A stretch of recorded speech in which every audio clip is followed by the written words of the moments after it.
Hello scholars, welcome to Dakshinai classroom.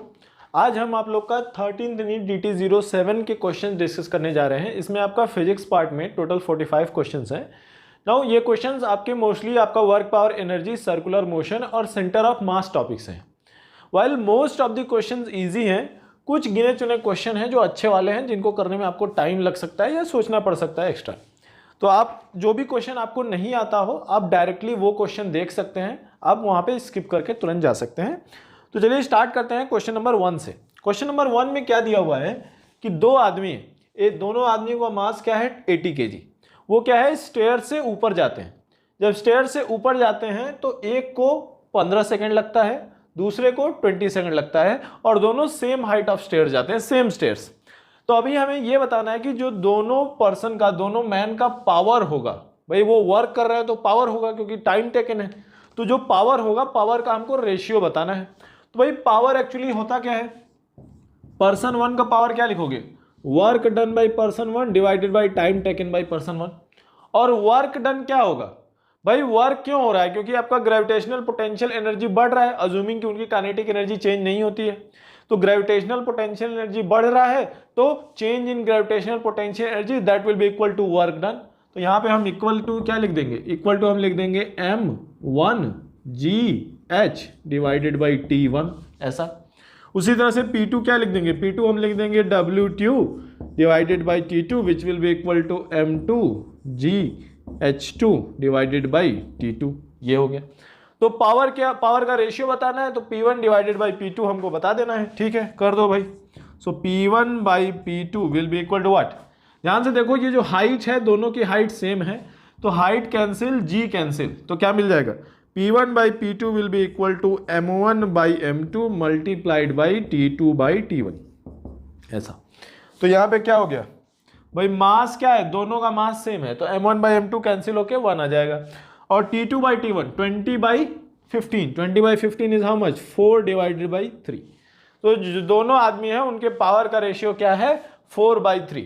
ये ऐसे भी आप बोल सकते हो कि सर जो फास्ट चढ़ रहा है उसका पावर ज्यादा होगा, जो स्लो चढ़ रहा है, जो ज्यादा टाइम ले रहा है, उसका पावर कम होगा। तो ये रेशियो हो गया 4/3 विच is option number 2 is the correct choice. ठीक है, सेकंड क्वेश्चन देखते हैं F। सेकंड क्वेश्चन में दिया हुआ है पोटेंशियल एनर्जी फंक्शन, ये दिया हुआ है, ये किसी भी केस में एक पोटेंशियल एनर्जी फंक्शन है, और हमको बताना ये है, not potential energy function, my mistake, ये फोर्स फंक्शन दिया हुआ है, और हमको पोटेंशियल एनर्जी निकालना है। तो पोटेंशियल एनर्जी निकालने के लिए if you remember, force can be written as, force और पोटेंशियल एनर्जी में रिलेशन क्या होता है, रिलेशन हम लिखते हैं minus of du by dx, partial differentiation कर रहे हैं हम यहाँ पे आई कैप, और minus of partial differentiation y j cap, यही होता है रिलेशन हमारा। अब भाई ये वाला इक्वल टू दिस है, दिस इक्वल टू दिस है। अब हम क्या करें, इसको उठा के हम इसके इक्वल कर दें, तो क्या मिल जाएगा, यहां पे हम लिख सकते हैं कि sir 4xy is equal to minus of partial differentiating energy, potential energy. तो यहां से हमको मिल जाएगा potential energy will be equal to minus of integration 4xy dx। Now remember, ये जो इंटीग्रेशन कर रहे हैं इसमें हम y को कांस्टेंट ले रहे हैं क्योंकि ये पार्शियल डिफरेंशिएशन है। ठीक है, तो ये हमको क्या मिल जाएगा, माइनस ऑफ x का इंटीग्रेशन आप करेंगे, क्या मिलेगा, x का इंटीग्रेशन होता है x²/2, तो ये मिल जाएगा आपको minus of twice x²y plus a constant. So potential energy function for the system will be minus of 2x²y plus c। Now हमने यहाँ पे y वाला, x वाला टर्म लिया है du/dx, जहां पे x को वेरिएबल माना है, y को कांस्टेंट मान के इसके इक्वल किया है। इफ आप चाहो आप ये दोनों लेके भी आप उसको इंटीग्रेट करके कर सकते हो, आपकी वैल्यू सेम आएगी। आपको वेरीफाई करना है, वेरीफाई करना है कि वेदर आप जो कर रहे हो वो सही है या नहीं। तो वेरीफाई करने के लिए सिंपली क्या करो, इसको रिवर्स में डिफरेंशिएट कर दो। तो जो पोटेंशियल एनर्जी है उसको पार्शियली डिफरेंशिएट करोगे तो आपको फोर्स फंक्शन मिलना चाहिए। तो डिफरेंशिएट करके आप चेक कर सकते हो कि आपको वो फोर्स फंक्शन मिल रहा है या नहीं मिल रहा है। ये आपका option number 2 is the correct choice. ठीक है, क्वेश्चन नंबर 3 करते हैं। क्वेश्चन नंबर 3 में क्या दिया हुआ है, इनफाइनाइट रॉड्स। ठीक है, तो यहां पे क्या है कि इनफाइनाइट रॉड्स है जो सेम डेंसिटी वाली है, मतलब हर रॉड का डेंसिटी क्या है, same. Now if her rod का डेंसिटी सेम है और रॉड अरेंज कैसे है, यहां पे एक रॉड लेंथ L है, दूसरी रॉड उसके ऊपर रखी हुई है और उसका लेंथ L/2 है, थर्ड रॉड उसके ऊपर रखी है जिसका लेंथ L/4 है, एंड सो ऑन, लेंथ क्या हो जाता है, हाफ होता जा रहा है। अब हम क्या करेंगे, हमको निकालना है कि centre of mass of the system और उसका एक्स कंपोनेंट। इस सेंटर ऑफ मास का एक्स कंपोनेंट भी होगा, वाई कंपोनेंट भी होगा, लेकिन हमको केवल एक्स कंपोनेंट निकालना है। तो कैसे करेंगे, देखो सबसे पहले हर रॉड का मास क्या होगा, मास per unit length uniform if हम मान लेते हैं तो हमको क्या मिल सकता है, पहली रॉड का मास इफ हम m लिखें तो सेकेंड रॉड का क्या हो जाएगा, सेकेंड रॉड का m/2 हो जाएगा, थर्ड रॉड का m/4 हो जाएगा, फोर्थ का m/8 हो जाएगा, एंड सो ऑन, ये चलता रहेगा। अब इसमें क्या करें, आपको सेंटर ऑफ मास निकालने के लिए जो आता है, अब सबसे आसान तरीका क्या है, फर्स्ट रॉड का मास multiplied by centre of mass of first rod. कहां मिलेगा भाई, एक्स कोऑर्डिनेट है, ये लेंथ है L है, यूनिफॉर्म रॉड है, तो फर्स्ट रॉड का सेंटर ऑफ मास उसके बीच में होगा, तो लेंथ L है, तो फर्स्ट रॉड का सेंटर ऑफ मास L/2 पे मिलेगा, प्लस सेकेंड रॉड का मास m/2, और सेकेंड रॉड का सेंटर ऑफ मास कहां मिलेगा, लेंथ L/2 तो उसका L/4 पे मिलेगा, सो L/4, प्लस थर्ड रॉड का मास हो गया m/4, m/2 m/4, और थर्ड रॉड जो है उसका लेंथ L/4 है, तो उसका सेंटर ऑफ मास कहां मिलेगा, L/8 पे मिलेगा, सो L/8 प्लस सो ऑन, ये चलता रहेगा ऐसे, divided by total mass of the system. Total mass क्या होगा, m plus m/2 plus m/4 plus so on, ये भी चलता रहेगा। अब देखो क्या करेंगे इसमें, इस यहां पे ऊपर देखो क्या करते हैं, लेट अस से कि ऊपर हम mL/2 को कॉमन ले लेते हैं और नीचे से m कॉमन ले लेते हैं, तो m से m कैंसिल हो जाएगा, क्या बच जाएगा, L/2 बच जाएगा। तो न्यूमरेटर में क्या बचेगा, यहां से आपने mL/2 कॉमन लिया था, सो 1 प्लस mL/2 कॉमन लिया है 1/4 प्लस mL/2 कॉमन लिया है 1/16 प्लस सो ऑन, ये हो गया न्यूमरेटर। डिवाइडेड बाई डिनोमिनेटर में क्या बचेगा, 1 plus 1/2 plus 1/4 plus so on, ये हो गया डिनोमिनेटर। अब ध्यान से देखो, ये आपको क्या दिख रहा है, 1 multiplied by 1/4 is the second term, multiplied by 1/4 is the third term, and so on. तो ये आपका ज्योमेट्रिक प्रोग्रेशन है। उसी तरह से ये भी आपका क्या है, ये भी आपका ज्योमेट्रिक प्रोग्रेशन है। तो इनफाइनाइट जीपी जो होता है, इनफाइनाइट ज्योमेट्रिक प्रोग्रेशन होता है, आपने पढ़ा होगा, उसमें हम सम क्या लिखते हैं, sum is nothing but a divided by 1 minus r. ये होता है infinite GP when r is smaller than 1, मतलब जो कॉमन मल्टीप्लायर है वो स्मॉलर देन 1 है। यहां पे कॉमन मल्टीप्लायर 1/4 है, यहां पे कॉमन मल्टीप्लायर 1/2 है। अब हम क्या करेंगे, सम निकाल लो, तो जो ऊपर जीपी आ रहा है न्यूमरेटर में, उसका सम क्या मिलेगा, यहां पे इसका सम आपको मिल जाएगा 1 divided by 1 minus 1/4 which is nothing but 4/3। उसी तरह से यहां क्या मिल जाएगा, 1 divided by 1 minus 1/2 which is 2। तो जो ऊपर जीपी है उसका सम है 4/3 और नीचे वाले का 2, तो लिख दो यहाँ पे क्या मिल जाएगा, L/2 into 4/3 whole divided by 1 not 1/2, नीचे वाले का सम है 2। तो ये सॉल्व कर लो, सॉल्व करने पे आपको मिल जाएगा क्या, L/3। तो ये जो इनफाइनाइट रॉड सिस्टम है, x component of the center of mass that rod system is your L/3। तो यहां पर आपको ये वेरी सिंपल फॉर्मूला है, आप इसको याद रख सकते हो, a divided by 1 minus r. ये तब है जब r is very very small. Now if general GP हो तो उसके लिए formula 1 minus r to the power n divided by 1 minus r होता है। इसके लिए जो r की वैल्यू है वो कुछ भी हो सकती है, but if r is greater than 1 then infinite GP का कोई सम होगा ही नहीं, तब तो इनफाइनाइट है ना, तब तो अब आप नहीं कर सकते। तो यहाँ पे ये वाला फॉर्मूला यूज करके आप इसको ऐसे सॉल्व कर सकते हैं। तो चलिए अगला क्वेश्चन देखते हैं, क्वेश्चन नंबर 4। क्वेश्चन नंबर 4 में क्या दिया हुआ है कि आपके पास 4 स्टेटमेंट है और आपको चूज करना है कि कौन सा स्टेटमेंट सही है। तो स्टेटमेंट नंबर ए है, centre of mass of a uniform semi circular disc of radius r is 2r/π। तो डिस्क का सेंटर ऑफ मास क्या होता है, याद करो, ये आपको याद होना चाहिए, हर बार एग्जाम में आप कैलकुलेट नहीं कर सकते। तो सेमी सर्कुलर डिस्क का जो सेंटर ऑफ मास होता है वो 4r/3π होता है, लेकिन आपको क्वेश्चन में क्या लिखा हुआ है 2r/π, तो वो रॉन्ग है। तो ऑप्शन नंबर जो स्टेटमेंट 1 है वो गलत है। Statement 2, centre of mass of a uniform semi circular ring of radius r is at 4r/3π। No, ring का 2r/π होता है, तो रिंग का होता है 2r/π। तो उन्होंने क्या किया है, डिस्क और रिंग का इंटरचेंज कर दिया है, वैल्यू सही है। तो इंटरचेंज है, डिस्क के जहां पे रिंग का सेंटर ऑफ मास लिखा है, रिंग के जहां पे डिस्क का सेंटर ऑफ मास लिखा है। तो ऑप्शन ए, स्टेटमेंट ए और स्टेटमेंट बी दोनों गलत है। Statement C, centre of mass of a solid hemisphere of radius r is at 4r/3π। नहीं, सॉलिड हेमिस्फेयर का 4r/3π पे नहीं होता है, डिस्क का 4r/3π पे होता है। सॉलिड हेमिस्फेयर का कहां होता है, सॉलिड हेमिस्फेयर का होता है आपका 3r/8। ये आप कैलकुलेट कर सकते हो, लेकिन आपको याद होना चाहिए, एग्जाम में कैलकुलेट करने का टाइम नहीं मिलता। तो ये 3r/8। ऑप्शन डी लिखा हुआ है, centre of mass of a hemispherical shell of radius r is r/2। तो ये सही है। तो ओनली जो लास्ट स्टेटमेंट है, that is centre of mass of a hemispherical shell is at the position of r/2 from the centre, तो यही आपका सही स्टेटमेंट है। So only D option, only D statement is correct, which is your option number 3। So option 3 is your correct choice. तो ऐसे आप इसको कर सकते हो। तो ये वैल्यूज, जनरल वैल्यूज आपको याद होनी चाहिए।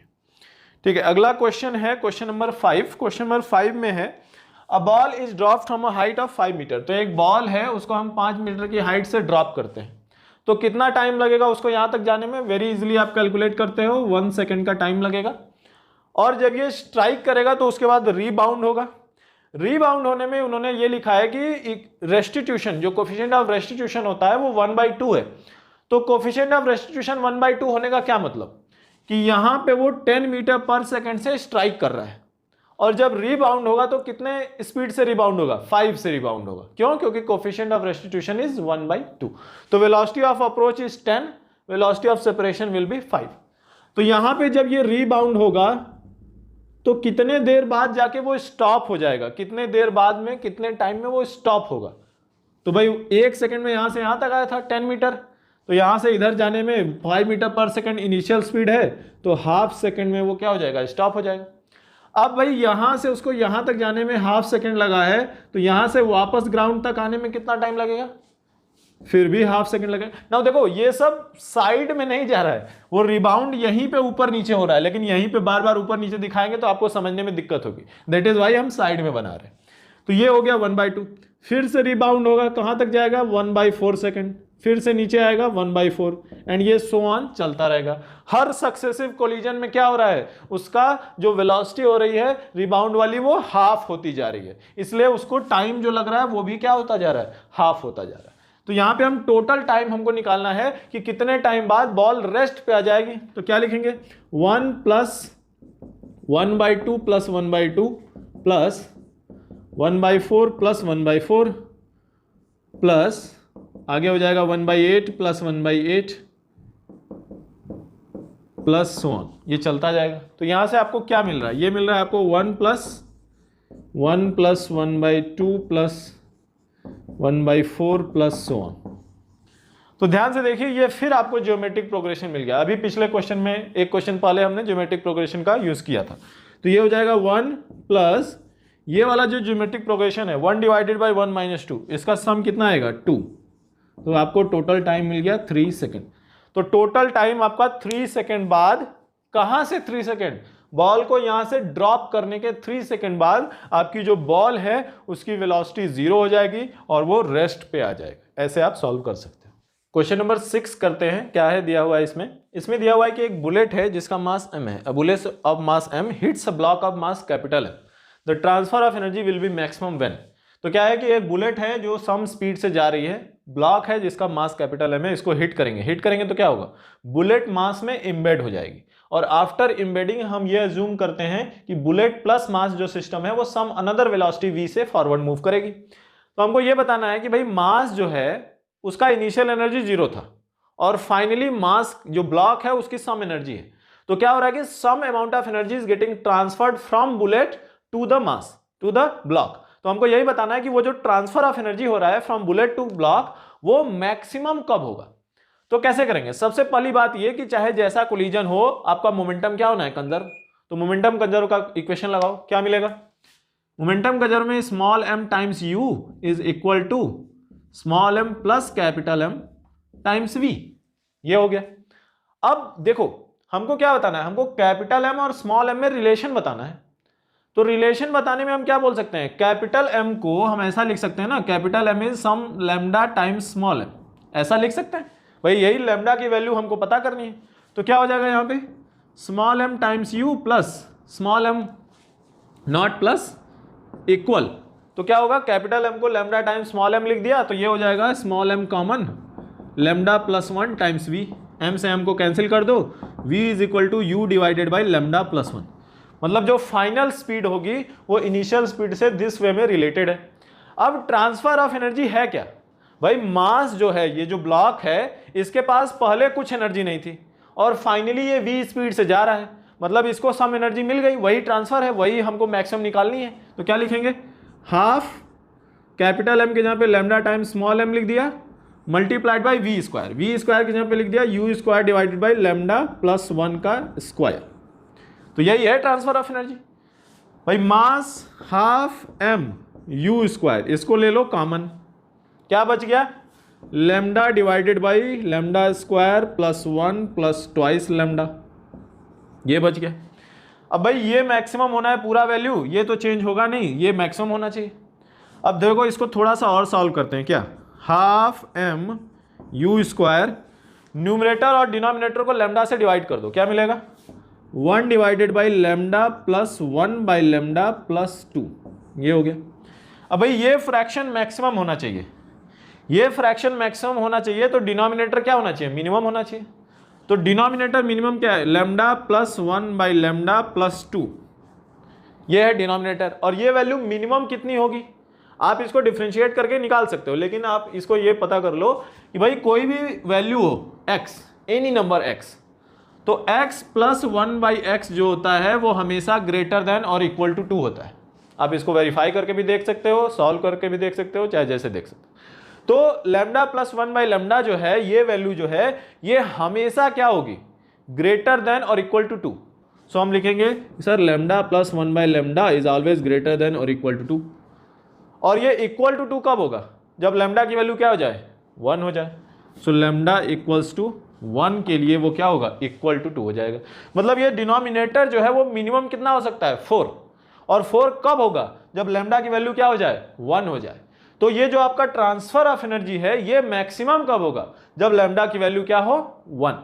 ठीक है, तो लैम्डा 1 होगा तो हमने देखा है कि capital M is equal to lambda times small m, ऐसा हमने देखा है। तो लैम्डा की वैल्यू 1 लिख दो, तो capital M is equal to small m, वही तुम्हारा आंसर हो गया, जो कि option number 1 is the correct choice.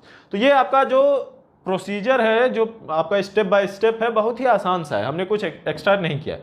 लेकिन हाँ, एक बार आपके दिमाग में आ जाना चाहिए कि हमको रिलेशन पूछ रहा है, तो रिलेशन को जस्ट वैसे लिख दो। और ये भी समझ में आना चाहिए कि जो ट्रांसफर ऑफ एनर्जी हो रही है वो ट्रांसफर कुछ नहीं है। ट्रांसफर क्या है कि भाई ये जो ब्लॉक है, पहले एनर्जी 0 थी, अब सम काइनेटिक एनर्जी आ गई, तो वही काइनेटिक एनर्जी आपकी क्या है, energy transferred from the bullet to the block. तो आप इसको ऐसे कर सकते हो, आई एम श्योर आपको समझ में आ जाएगा। इफ समझ में नहीं आया एक बार देखने में, तो आप इसको दोबारा से देख सकते हैं। तो चलिए अगला क्वेश्चन करते हैं, क्वेश्चन नंबर 7। क्वेश्चन नंबर 7 में क्या दिया हुआ है कि एक बॉल है, बॉल को हम 5 मीटर की हाइट से ड्रॉप करते हैं और ये लिफ्ट है, लिफ्ट आपकी 1 मीटर पर सेकेंड से ऊपर जा रही है। अब भाई ये बोल रहे हैं कि बॉल जब स्ट्राइक करती है तो क्या होगी, रीबाउंड होगी। और अज्यूमिंग कि ये जो कोलिजन होता है ये परफेक्टली इलास्टिक होता है, so what is the velocity of the ball after the rebound. तो क्या हम बोलेंगे, सबसे पहले तो ये निकाल लें कि स्ट्राइक के टाइम पे वेलोसिटी क्या होगी। तो भाई 5 मीटर से हम ड्रॉप कर रहे हैं, तो 5 मीटर से ड्रॉप कर रहे हैं, तो ये 10 मीटर पर सेकेंड से आपका क्या करेगा, स्ट्राइक करेगा। तो बॉल जो स्ट्राइक कर रहा है वो 10 मीटर पर सेकेंड है। तो आप क्या बोल सकते हो कि sir velocity of approach, velocity of approach आप क्या लिख सकते हो, वेलोसिटी ऑफ अप्रोच जो है वो हो जाएगा क्या, 10 मीटर और 1 मीटर, दोनों ऐसे जा रहे हैं, तो 10 मीटर एंड 1 मीटर, तो ये हो गया 11 metre per second. So velocity of approach 11 metre per second है। सो आफ्टर द कोलिजन जो वेलोसिटी ऑफ सेपरेशन होगा वो भी 11 मीटर पर सेकेंड होना चाहिए। तो लेटर से जो बॉल है after collision v metre per second से अपवर्ड जाती है, तो वेलोसिटी ऑफ सेपरेशन कितना हो जाएगा, वेलोसिटी ऑफ सेपरेशन देखो, बॉल भी ऊपर v से जा रही है और लिफ्ट भी ऊपर 1 मीटर पर सेकेंड से जा रहा है, तो ये हो जाएगा v माइनस 1। एंड सिंस आपका कोफिशिएंट ऑफ रेस्टिट्यूशन 1 है, मतलब फुली इलास्टिक कोलिजन है, तो हम क्या बोलेंगे कि sir velocity of separation equal to velocity of approach, so v minus 1 equals 11, that gives you v equals 12 metre per second. So after colliding with the lift जो ball rebound होगी, so after colliding rebound के time पे उसका जो velocity होगा वो 12 metre per second in the upward direction होगा। Now remember lift will keep on moving 1 metre per second in the upward direction. Now next question, question number 8। Question number 8 में आपका दिया हुआ है कि यहाँ पे 3 ब्लॉक्स हैं या बॉल्स हैं जो इक्विलैटरल ट्रायंगल के वर्टिसेस पे रखे हुए हैं। अब ये क्या दिया हुआ है कि ये तीनों block with same speed v they are moving towards the centroid of your equilateral triangle. तो सेंट्रॉइड की तरफ मूव कर रहे हैं तीनों में, ये तीनों एंगल 120 डिग्री है, तो आप बोल सकते हो कि सर टोटल मोमेंटम, जो टोटल मोमेंटम है वो क्या होना चाहिए, 0 होना चाहिए, क्योंकि सेम मास है, सेम स्पीड है और वो एक दूसरे से 120 डिग्री एंगल पे जा रहे हैं। तो आपने पढ़ा होगा कि भाई 3 वेक्टर्स जिनका मैग्नीट्यूड क्या हो, सेम हो, 3 वेक्टर्स जिनका मैग्नीट्यूड क्या हो, सेम हो, और वो एक दूसरे से 120 डिग्री एंगल पे हो, तो उनका सम ऑलवेज क्या होता है, 0 होता है। तो ये हो गया टोटल इनिशियल मोमेंटम 0। नाउ आगे वो लोग लिखते हैं कि जो ए मास है, बॉल ए है, आफ्टर कोलिजन बॉल ए यहीं पे आकर रुक जाता है। सो आफ्टर कोलिजन बॉल ए का जो मोमेंटम है वो क्या हो गया, 0। और जो बॉल बी है इसका जो वेलोसिटी का डायरेक्शन था वो रिवर्स हो जाता है, मतलब पहले वेलोसिटी इधर थी, अब वेलोसिटी इधर हो गई। भाई मोमेंटम हमको कंजर्व कराना है, तो फाइनल मोमेंटम बॉल बी का दिस डायरेक्शन में है और टोटल हमको 0 कराना है, तो बच गया बॉल सी। बॉल सी को हम इसके अपोजिट कर देंगे। कैसे जाएगा, ये आपका v स्पीड से जा रहा है तो ये भी आपका v स्पीड से जाएगा, but in the opposite direction में जाएगा। सो फाइनली ये जो थर्ड बॉल है c, ये आपका दिस डायरेक्शन में जाएगा विथ सेम स्पीड v। तो यहां पे आप बोल सकते हो क्वेश्चन में what is the speed of c, speed of c after the collision is v, लेकिन उसका डायरेक्शन क्या हो गया है, चेंज हो गया है। So ball b and c के लिए speed remain same but the direction changes while ball a stops after the collision. तो इसमें आपका option number 2 is the correct choice. 9th question देखते हैं क्या दिया हुआ है। In a perfectly inelastic collision the relative velocity of the bodies. तो भाई परफेक्टली इनइलास्टिक का क्या मतलब होता है, परफेक्टली इनइलास्टिक का मतलब कि आफ्टर द कोलिजन दोनों की स्पीड क्या हो जाए, सेम। मतलब यहां पे बिफोर कोलिजन, आफ्टर कोलिजन। तो if you remember coefficient of restitution क्या होता है, velocity of separation. What is the velocity of separation, separation तभी होता है ना जब आगे वाला तेज जाए, तो क्या हम बोलेंगे v2 minus v1 divided by u1 minus u2। और for a perfectly inelastic collision ये दोनों स्पीड क्या होनी चाहिए, सेम होनी चाहिए, तो 0। तो रिलेटिव वेलोसिटी, देखो ऑप्शंस पढ़ो, relative velocity of the body is before impact is 0।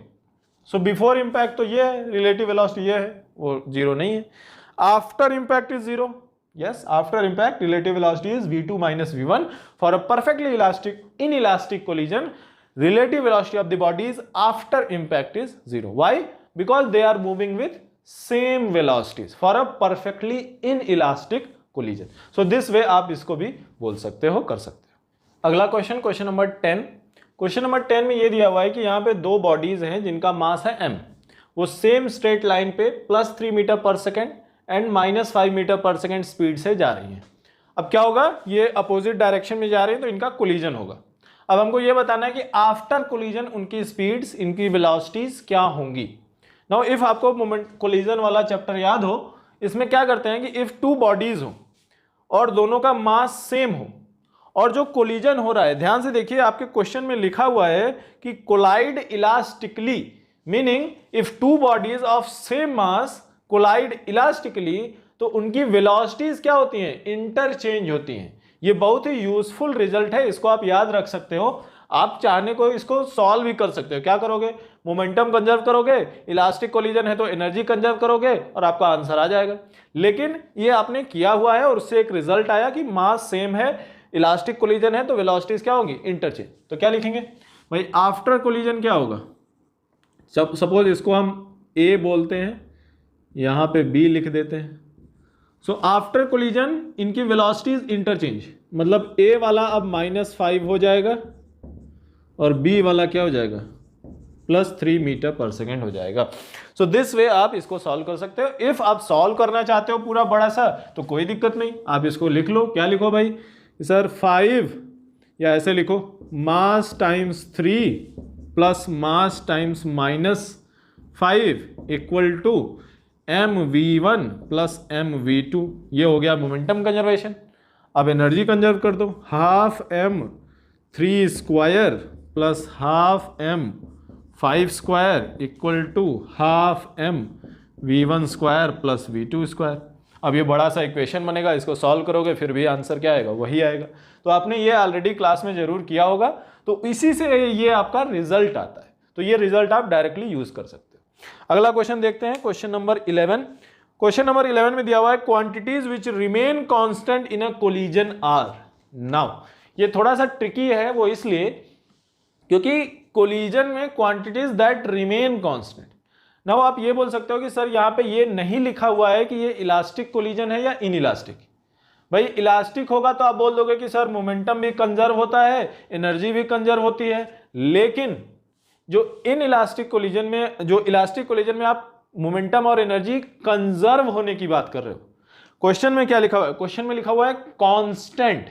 तो जब हम कंजर्वेशन पढ़ते हैं तब आपको याद हो कि जब दो बॉडीज कोलाइड होती हैं, जब दो बॉडीज कोलाइड होती हैं तो while they are in contact with each other, दोनों बॉडीज डिफॉर्म होती हैं। तो for that short period of time, even for the elastic collision, जो काइनेटिक एनर्जी होती है वो बॉडी के डिफॉर्म होने के पोटेंशियल एनर्जी में कन्वर्ट हो जाती है।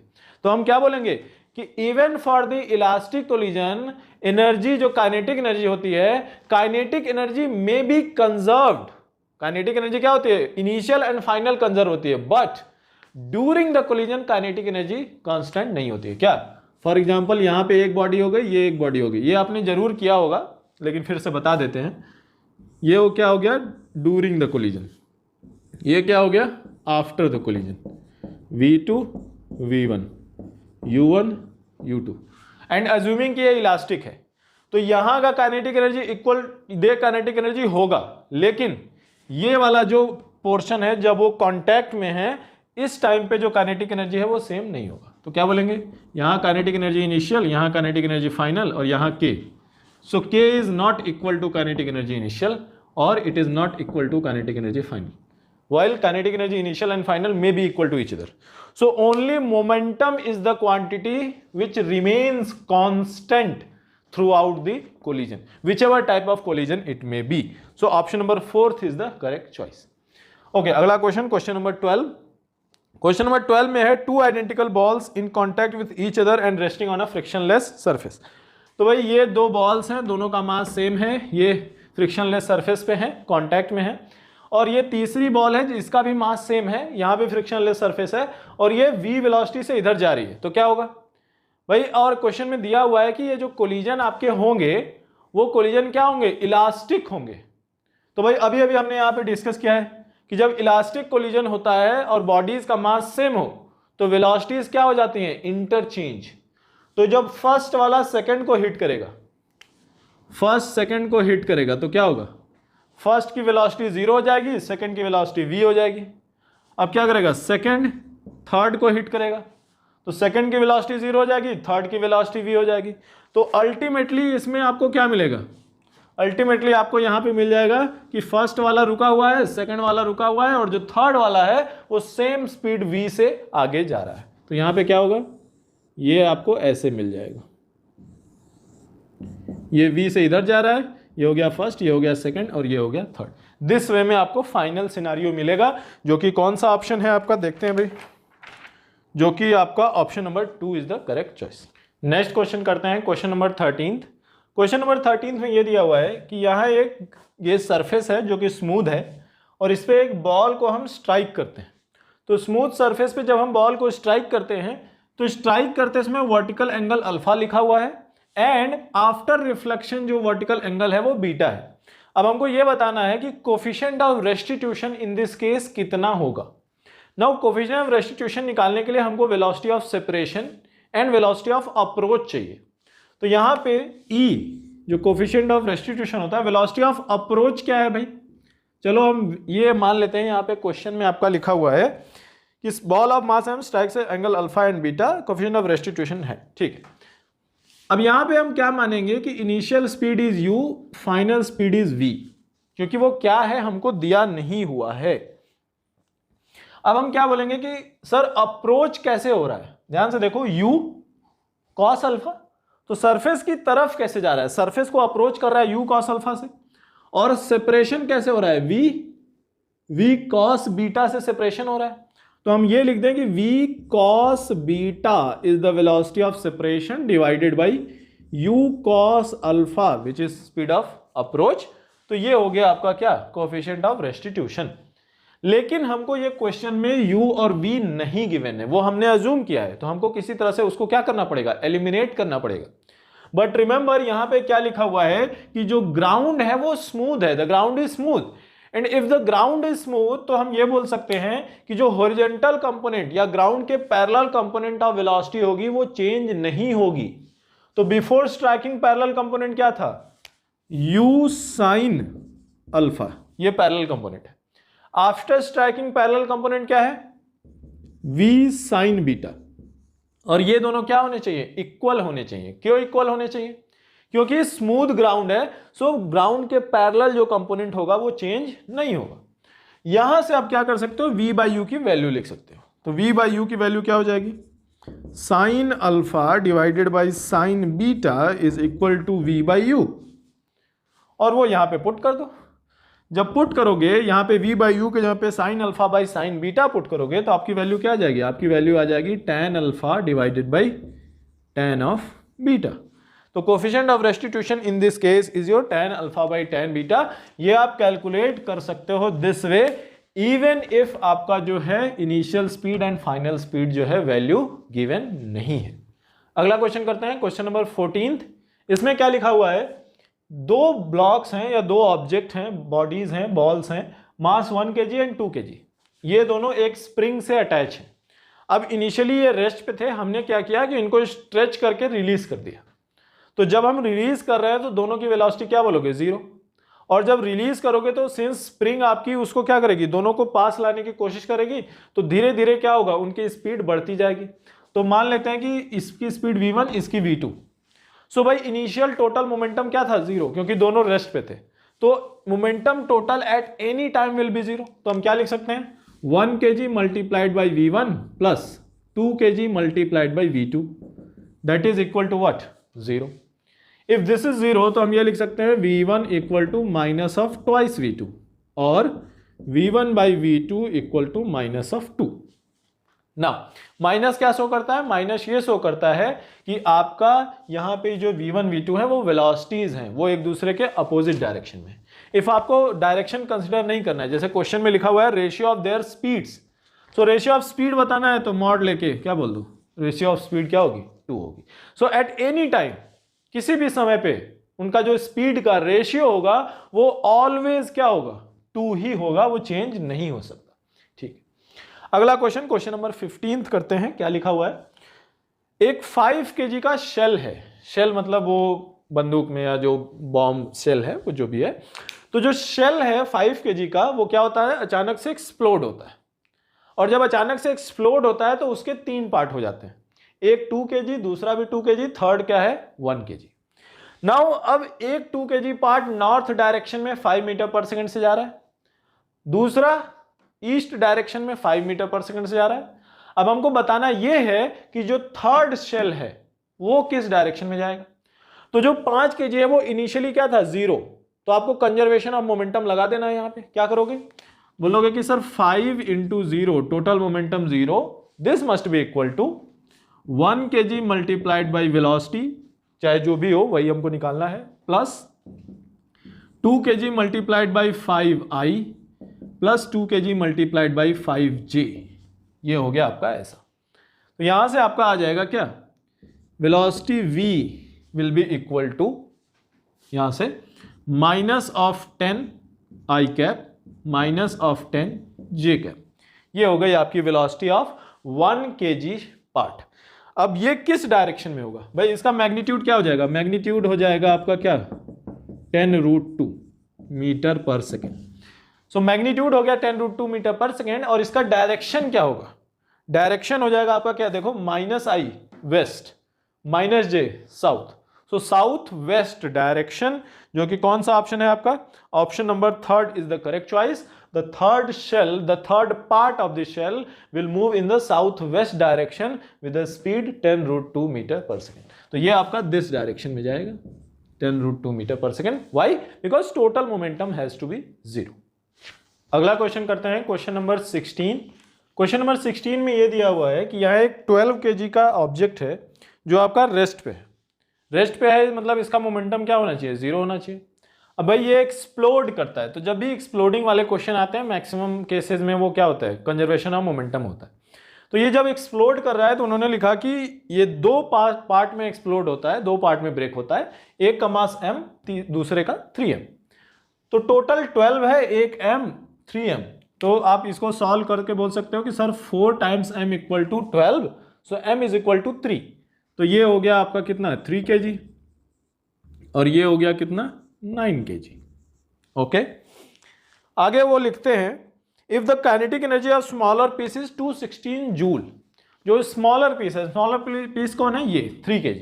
तो 3 kg का काइनेटिक एनर्जी उन्होंने बताया 216, तो half into 3 into speed square is equal to 216। इसको सॉल्व कर लो, कितना आएगा, u square is nothing but how much, this is 7 into 2 72 into 2 which is 144। तो यहां से आपको क्या मिल जाएगा, यहां से आपको मिल जाएगा speed of the 3 kg part is 12 metre per second. पूछ रहे हैं momentum of the larger piece will be, so momentum has to be conserve. If momentum has to be conserve and what is the momentum of smaller piece, 12 metre per second into 3 which is 36 kg metre per second. So momentum of the larger piece will also be 36 kg meter per second, but in the opposite direction. So your answer will be, कौन सा आपका option है, 36 kg meter per second, which is option number 3. They are not asking for direction, just the magnitude. So total momentum has to be 0. Smaller piece has 36 kg meter per second towards the left. So bigger piece will have 36 kg meter per second towards the right. What will be the velocity of bigger kg block? 4 meter per second. That way you can solve. So most of the time whenever there is some object exploding into multiple part, it is the question of your conservation of momentum.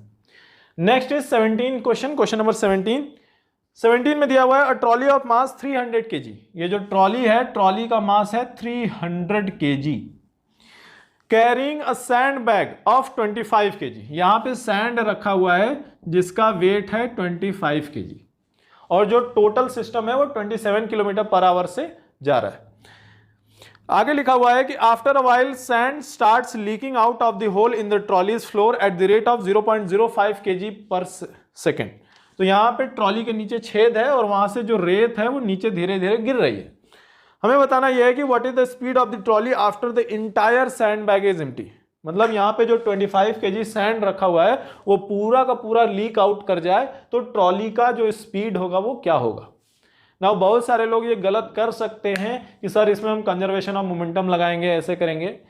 एक point ध्यान से देखो कि जब sand trolley में से गिर रहा है, so what is the speed of the sand, what is the velocity of the sand when the sand is leaking from the trolley. भाई velocity of the sand and the velocity of your trolley will be same, meaning जो sand leak कर रहा है वो अपने साथ साथ momentum भी तो लेके जा रहा है, मीनिंग सैंड की वेलोसिटी भी 27 मीटर पर सेकेंड, 27 वेलोसिटी वही है ना। When sand leaves the trolley, sand का वेलोसिटी सेम रहता है। तो भाई कितना मोमेंटम कंजर्व कर दो ना, क्या हो जाएगा, इनिशियल मोमेंटम हो गया क्या 325 multiplied by 27 equal to final momentum क्या होगा, फाइनल मोमेंटम होगा 300 इंटू यू प्लस 25, और जब सैंड लीक किया तो उसकी वेलोसिटी क्या थी 27। सॉल्व करोगे क्या मिल जाएगा, u इज इक्वल टू 27 मिल जाएगा, 27 किलोमीटर पर आवर। तो velocity of the trolley will not change by the leaking of the sand, velocity of the trolley will remain same. Next question is question number 18.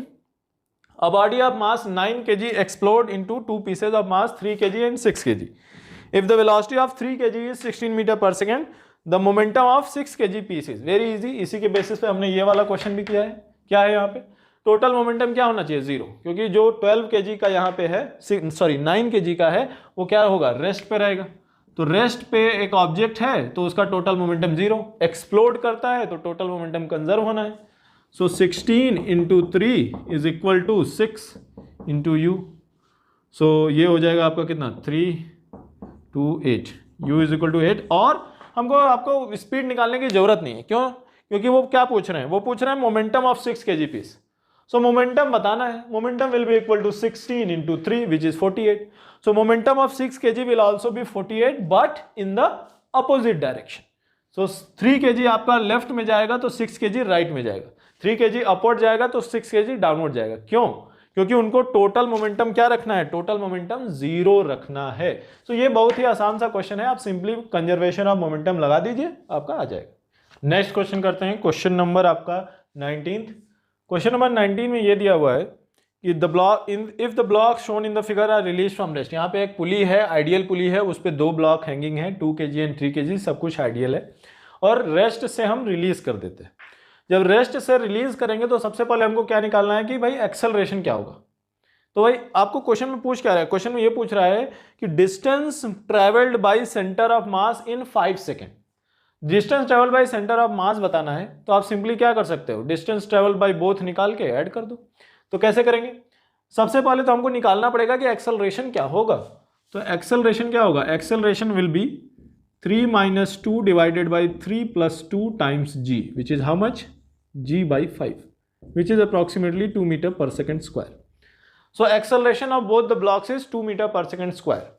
Now 3 kg heavy है तो 3 kg क्या हो जाएगा? Downward जाएगा. 2 kg upward जाएगा with acceleration 2 meter per second square.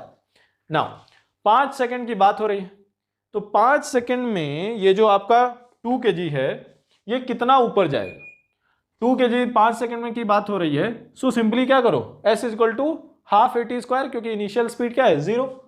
So half into 2 into T square is 25, that is 25 metre.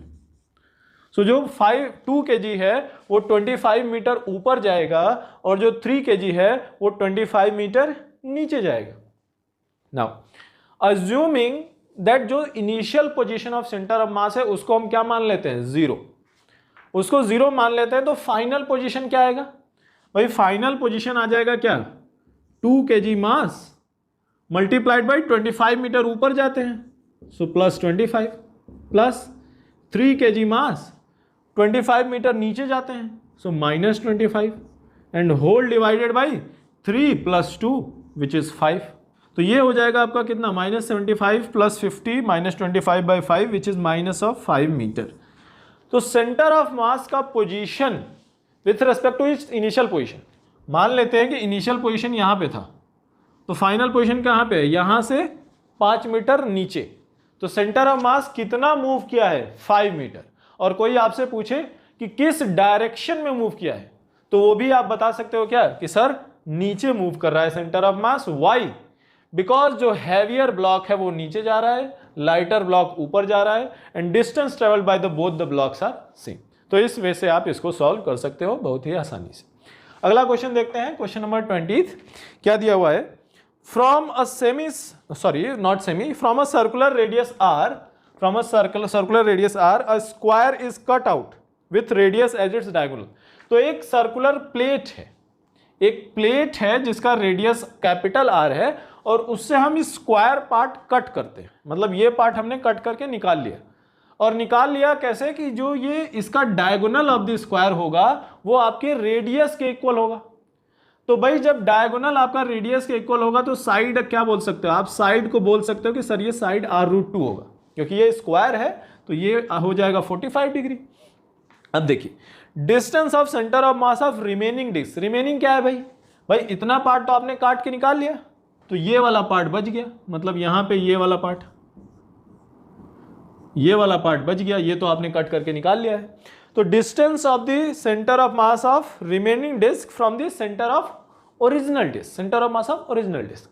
जो original disc होगा उसका सेंटर ऑफ मास तो भाई उसके सेंटर पे होगा, क्योंकि डिस्क है तो डिस्क का सेंटर ऑफ मास उसके सेंटर पे ही होता है। नाउ अब हमको रिमेनिंग का निकालना है, बहुत ही आसान है, वेरी इजी। कैसे करोगे? मान लो कि इससे कितने दूरी पे है, जस्ट मान लो कितने दूरी पे है, x, ऐसा मान लिया। अब क्या करें, इसका मास और ये रिमेनिंग पार्ट का मास निकाल लेते हैं। कैसे निकालोगे भाई? एरिया से। भाई ओरिजिनल डिस्क का एरिया क्या था? पाई आर स्क्वायर, और अज्यूम कर लेते हैं भाई कि डेंसिटी है alpha, so pi r square alpha is the original mass. अब ये जो स्क्वायर पार्ट आपने कट करके निकाला है उसका मास क्या लिखोगे? उसका मास लिखोगे क्या कि सर r/√2, ये हो गया साइड स्क्वायर टाइम्स अल्फा, ये हो गया इसका मास। रिमेनिंग क्या हो जाएगा? रिमेनिंग हो जाएगा इसमें से इसको घटा दो, क्या मिल जाएगा आपको?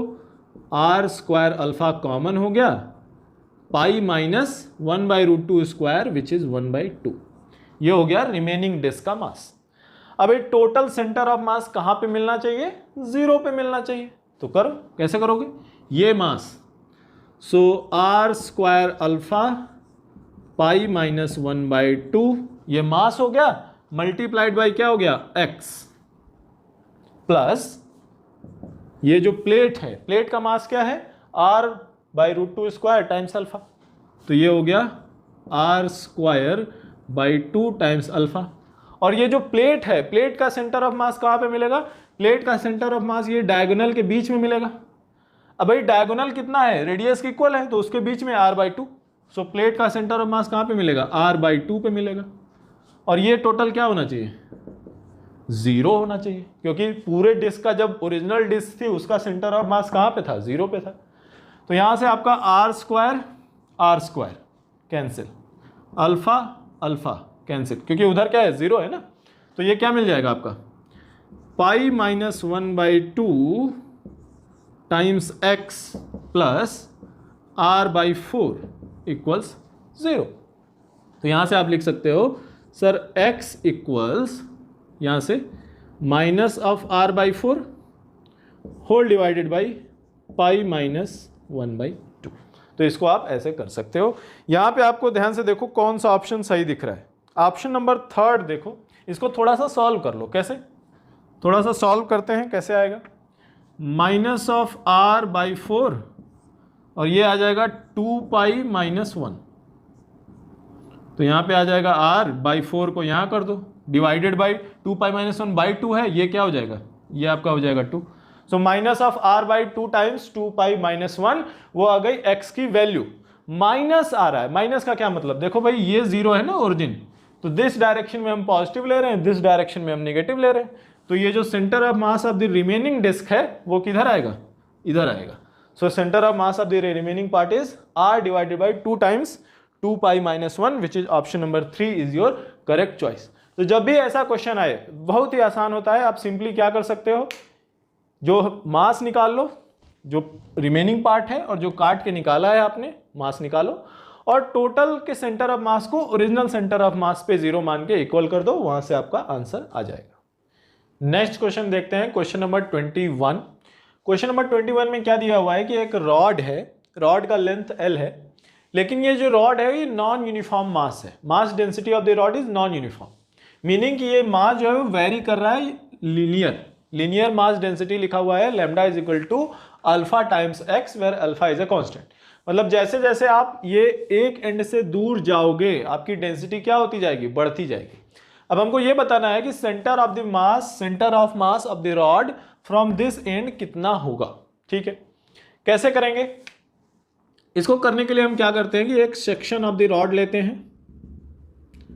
यहां पे हम क्या करेंगे? एक सेक्शन लेंगे जिसका थिकनेस होगा dx।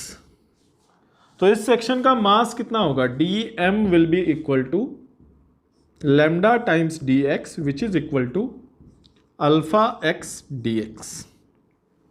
ये हो गया mass of this section.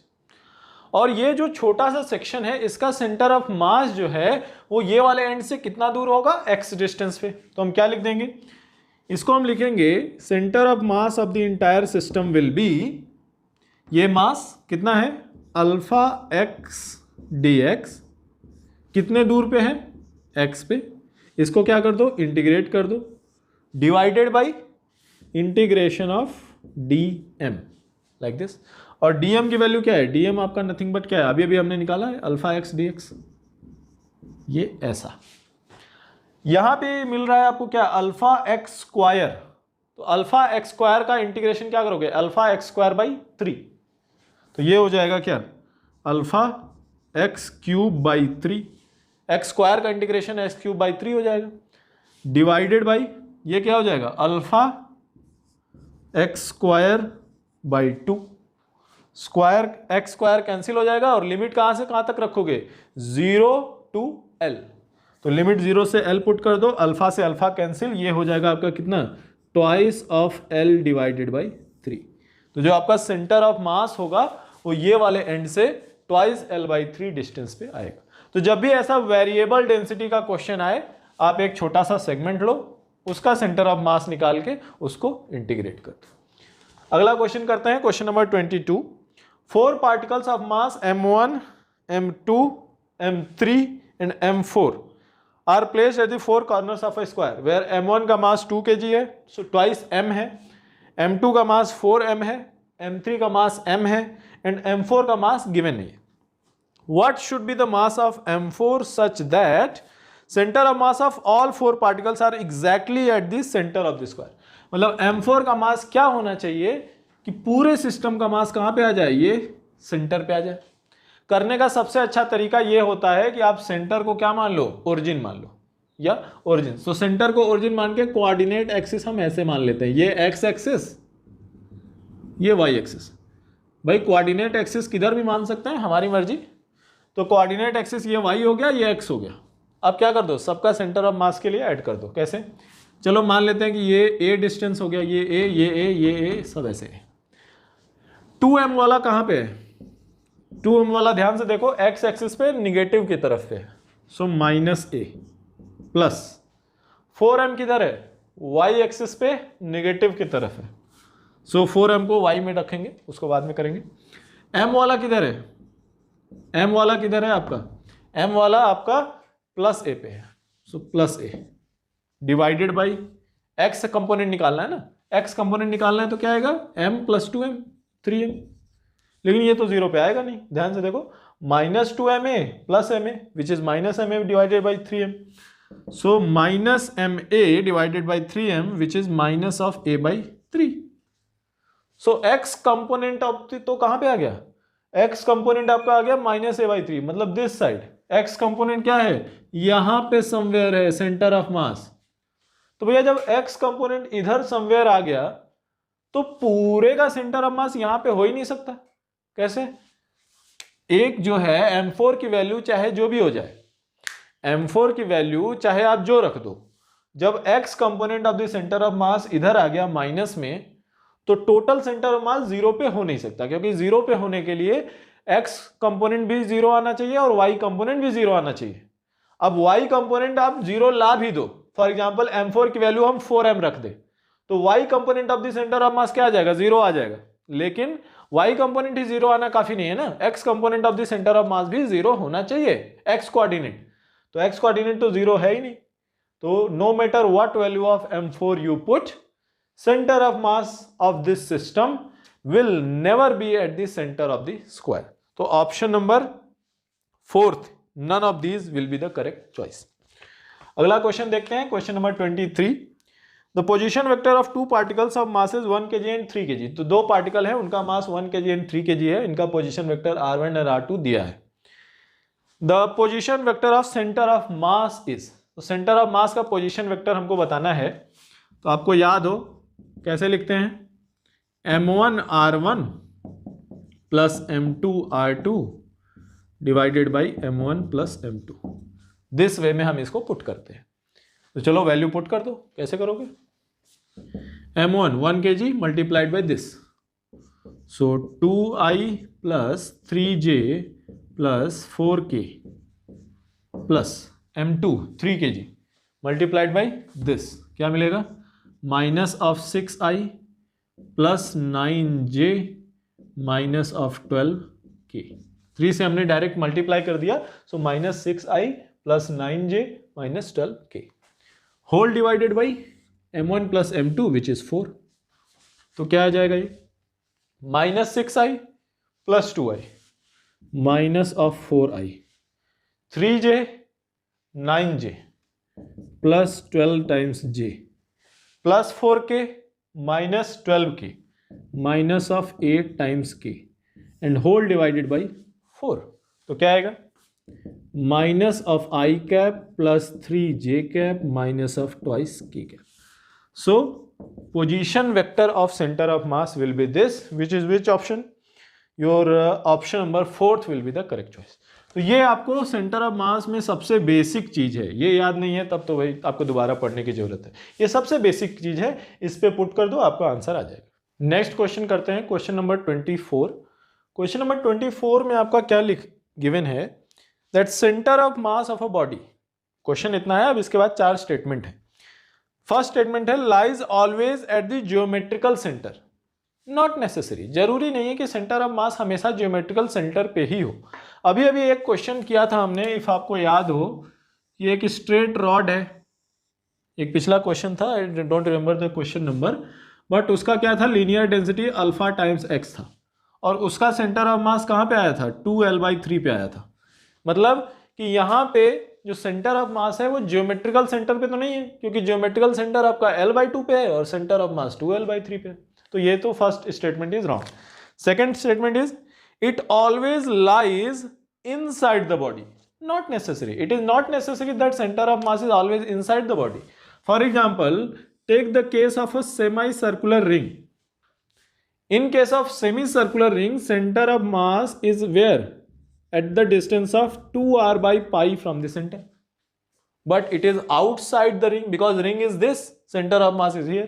So center of mass may lie outside. Or if this is confusing, take the example of a full ring. In case of a full ring, center of mass is at the center, which is outside the body. So that is also not true. So center of mass is not necessary to lie inside the body. Lies always outside the body? No, it is not always outside the body. For example, a solid sphere. For a solid sphere, center of mass is inside the body. So center of mass may or may not lie outside the body. So may lie within or may lie outside. It may lie at the geometrical center. It may not lie at the geometrical center. So it is not necessary that it will be at the geometrical center. It is not necessary that it will be inside the body. So option number 4th will be the correct choice. May lie within or outside the body.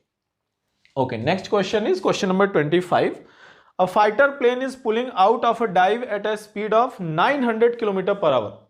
So सबसे पहले तो ये करो कि 900 km/h को metre per second में convert कर दो। कितना आएगा, 900 मल्टीप्लाइड बाई 5/18। 5/18 करोगे तो 50 multiplied by 5 which is 250 metre per second. तो ये हो गया आपका स्पीड। एंड वो ये वर्टिकल सर्कुलर पाथ है, डाइव ऐसे करते हैं और यहां से फिर ऐसे जाते हैं। तो ये सबसे लोएस्ट पॉइंट पे है। Assuming its path to be vertical circle of radius 2000 metre. जो सर्कुलर पाथ है उनका वर्टिकल, उसका रेडियस 2000 लिखा हुआ है। Its mass to be 16,000 kg। जो फाइटर प्लेन है वेरी हैवी है, उसका मास है 16,000 kg।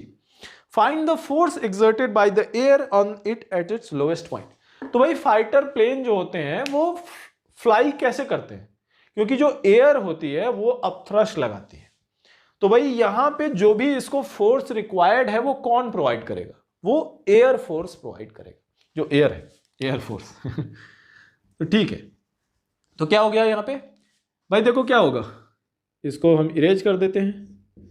mg डाउनवर्ड होगा और जो force applied by the air है वो अपवर्ड होगा, और यही रिजल्टेंट आपको क्या मिलना चाहिए, जो सेंट्रीपिटल फोर्स रिक्वायर्ड है वही मिलना चाहिए। तो आप क्या लिखोगे, sir force by the air minus mg must be equal to centripetal force required by the plane. So force must be equal to mv² by r plus mg। सो mass को कॉमन ले लेते हैं, तो 16 इंटू 10⁻³ मास को क्या कर दिया, कॉमन ले लिया, मल्टीप्लाइड बाई g। g क्या है 6, जी उन्होंने दिया हुआ है कि take g as 9.8, so 9.8 plus we square divided by are.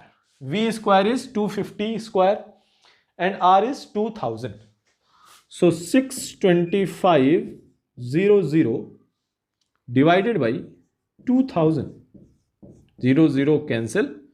So 625 divided by 20, which is how much? 31.25. So 16 into 10 to the power 3 plus 9.8 plus 31.25, like this. So 31.2 plus 9.8, which is approximately how much? 31 and 9, which is 40, and that is 141, approximately 41. So 16 into 41 into 10 to the power 3. So 16 64 165, 10 to the power 3, so 6.56 into 10 to the power 5 Newton. So your force applied by the air should be 6.56 into 10 to the power 5 Newton, which is very close. Okay, you have to tell the direction also. So which direction this force is? Upward, because then only you can go upward. No? Your acceleration is upward. So force required is 6.6 into 10 to the power 5 Newton upward. So option number 1 is your correct choice. Next question is question number 26. A ball of mass m is attached to one end of a light rod of length L. So here is a ball, here is a light rod length L. The other end is hinged. So other end of the rod is hinged here. What minimum velocity v should be imparted to the ball downwards so that it can complete the vertical circle? So what minimum velocity v, or here it is written u, no problem. In the diagram it is written u, in the figure it is written v, no problem, any you can take. Now, so what is the concept here? The concept here is, since it is the rod, at the time of vertical position velocity should become 0. If it was string, at the time of vertical position tension should become 0. So there is a difference. So in case of rod, in the vertical position velocity, capital V will be 0. So in the vertical position velocity is 0, and here rod is light, there is no mass of the rod. So if in the vertical position velocity is 0, means what? Means in the vertical position kinetic energy is 0, and rod has no mass, so there is no change in potential energy of the rod. So the only thing is changing is initial kinetic energy is here for the body, final kinetic energy is 0. Initial potential energy of the body is 0, final potential energy of the body is mg and L, length of the rod. So initial energy must be equal to final energy, and you will get the answer.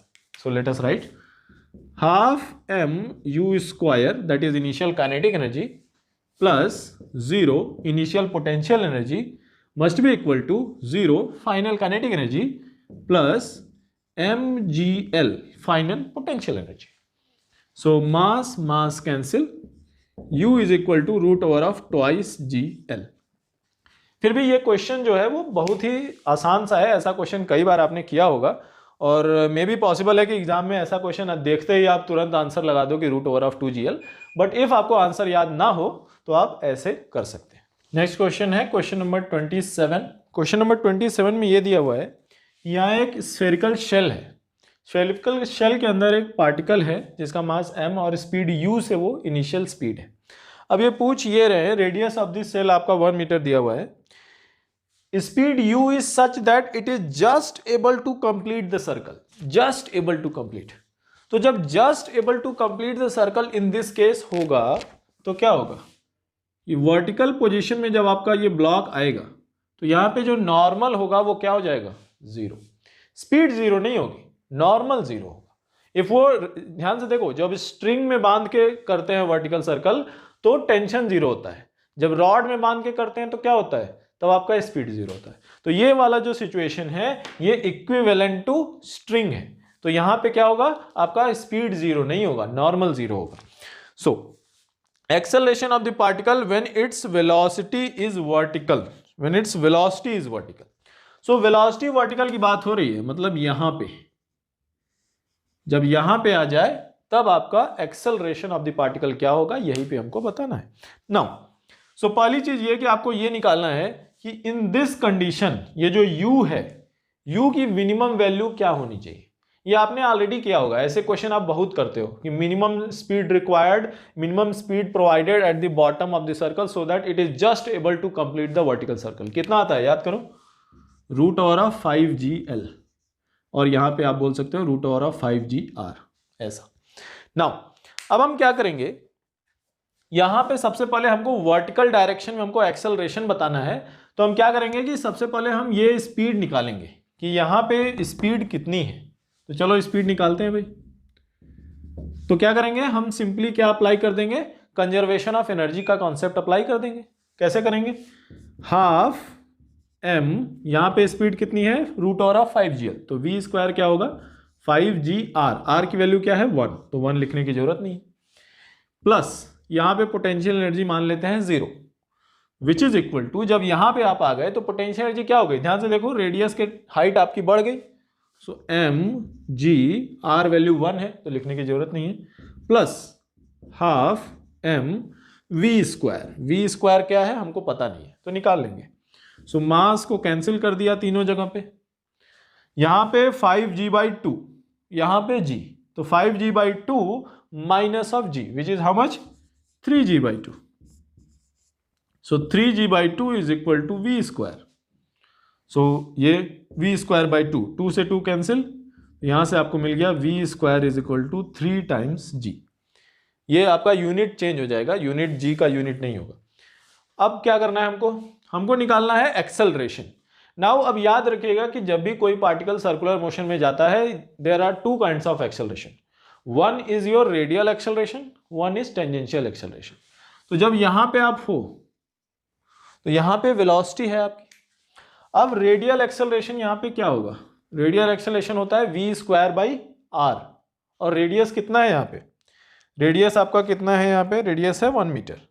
So v²/r जो होगा यहां पे v²/r this direction, and mg force भी तो लग रहा है, gravitational force mg downward लग रहा है कि नहीं लग रहा है, लग रहा है।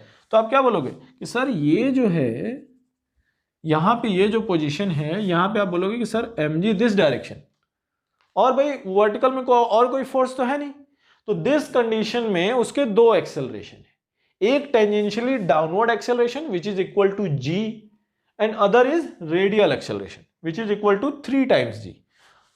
3 times g divided by r की वैल्यू 1 कर दोगे तो ठीक है। सो टोटल एक्सेलरेशन आपका हो जाएगा √ radial acceleration square plus tangential acceleration square, where radial acceleration is equivalent to 3g, tangential acceleration is equal to g।